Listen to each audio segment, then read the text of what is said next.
Hello everyone. Today we will look into the PageRank algorithm. We will see how this algorithm changed the way we search the web. So before PageRank, search engines used to be primitive. What they used to do is they used to rank web pages by simply counting the keywords. So let's say if we search for the keyword pizza, the top result will be something like a web page who will have like pizza written on it 1,000 times. Now PageRank flipped the logic. Instead of asking what the page says about itself, it asked what other pages say about it. Now, this shifted search from text matching to trust-based ranking. We will model a group of web pages as nodes and each outgoing link from a web page to another will be modeled as an edge. Now think of each hyperlink as a vote of confidence. Now, a link from Forbes website should count more one from a random blog. The key insight is a page is important if other important pages link to it. Now, let's look at Markov chains and the random surfer analogy. Okay, a Markov chain has states and it has transition probabilities. Now, let's try to think of the random user.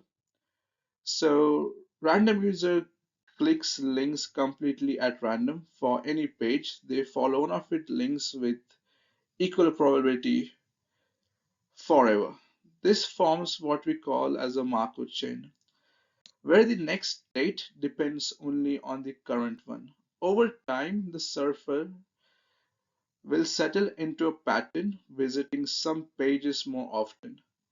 Now, that long-term visiting frequency is called PageRank, the steady-state probability of landing on each web page. So yeah, for a graph, we can represent the transition probabilities as a matrix, and then over a long period of time, we will reach convergence where we can see that nodes 0 and 2 are more likely to be visited. Now, in simple terms, a page rank is basically a stationary distribution of a Markov chain. However, we will see that not all Markov chains are equal. So there can be cases where a node cannot have any outgoing links. So this will be a reducible form of Markov chain. Secondly, there can be cycles present in the graph, which will basically make the user get stuck, like bouncing endlessly between two web pages. In the original paper, this is termed as a rank sink. Okay, so basically we need irreducible and aperiodic Markov chains so that we can have a unique stationary distribution, and then all initial distributions will converge to a unique page rank.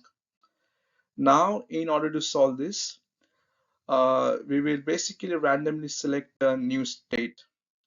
This is known as the damping factor fix. This fix is very elegant. We basically add a damping factor. 85% of the time, our user will follow a normal link. 15% of the time, they will teleport to a random page. Teleportation instantly connects all pages, breaking loops and making the chain both irreducible and aperiodic. This is what mathematicians just call ergodic. This ensures a unique stable page rank. Now the constant d, which is set to 0.85, balances realism with mathematical stability. Coming to the mathematical formula, as we can see on this slide, here d is our damping factor, n is the number of total pages, and we sum over all pages that link to you. Now, given the matrix equation, this is actually an eigenvector equation where R is the principal eigenvector of the modified adjacency matrix with eigenvalue 1. Now, there are basically three approaches to compute the PageRank algorithm. We'll first look at the power iteration, which is the brute force method. Here we start with any rank vector and we repeatedly multiply it by the transition matrix until it converges. When we say it converges, we mean that the difference of results between the previous rank vector and the current rank vector should be less than a certain threshold. This is big O of Kn, where K is the iterations and N is the pages. Now, we can also solve the system of linear equations using Gaussian elimination. However, this is big O of n cubed, and for a billion pages, that is extremely long amount of time. There also exists another method, so we can compute the eigenvector using the standard eigenvalue methods. This is fancy, but still extremely slow, and it will still need an iterative method anyway. So, why does the brute force approach work? So there are basically four reasons. Firstly, memory efficiency. We only store the graph structure and two rank vectors, current and the next one. That is it. The eigenvector approach needs to store entire matrices.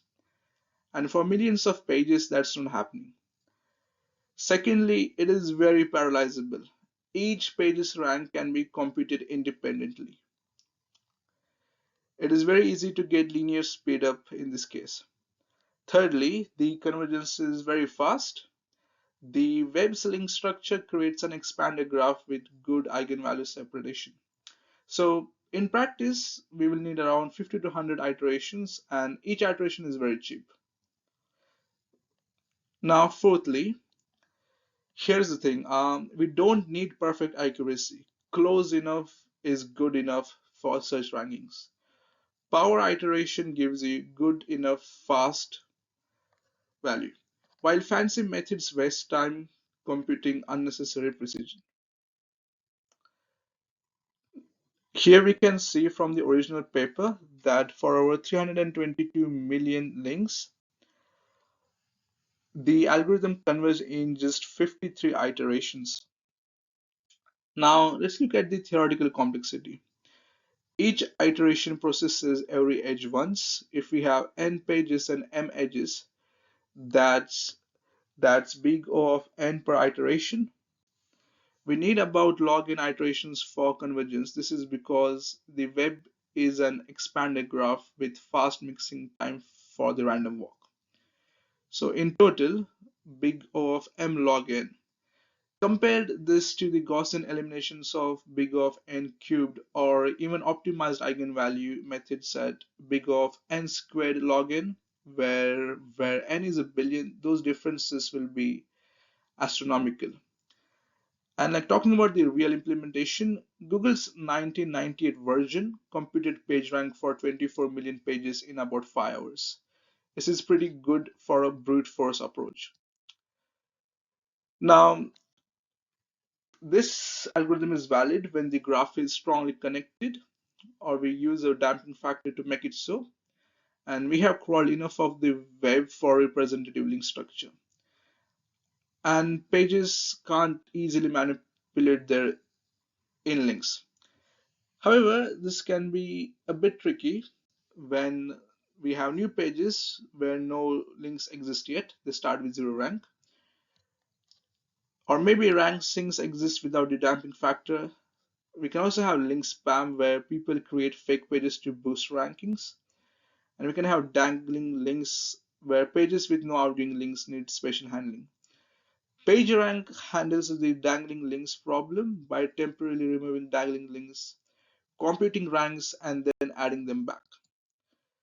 Now, looking at the practical limitations, firstly, it's a static algorithm. We need to compute the entire thing when the web changes. That's why Google doesn't use pure PageRank anymore. It's one of the hundreds of signals. Secondly, it can be gamed. So if you want a higher PageRank, buy links from important sites. Hence the entire SEO industry. Third, It treats all links equally from the same page. A link in the main content should probably count more than a link in the footer, but vanilla PageRank doesn't distinguish. Fourthly, new and newish pages get unfairly low ranks. The algorithm has a rich gets richer bias. Popular pages accumulate more links, getting more popular. Now let's look at some cool applications. Okay, personalized page rank. Remember that damping factor teleportation? So instead of teleporting to a random page, teleport based on your interest. Suddenly, page rank becomes personalized. So search for Nike shoes, and it knows you probably means some sort of sports brand, not the thousands of other clothing brands out there. Academic citation prediction.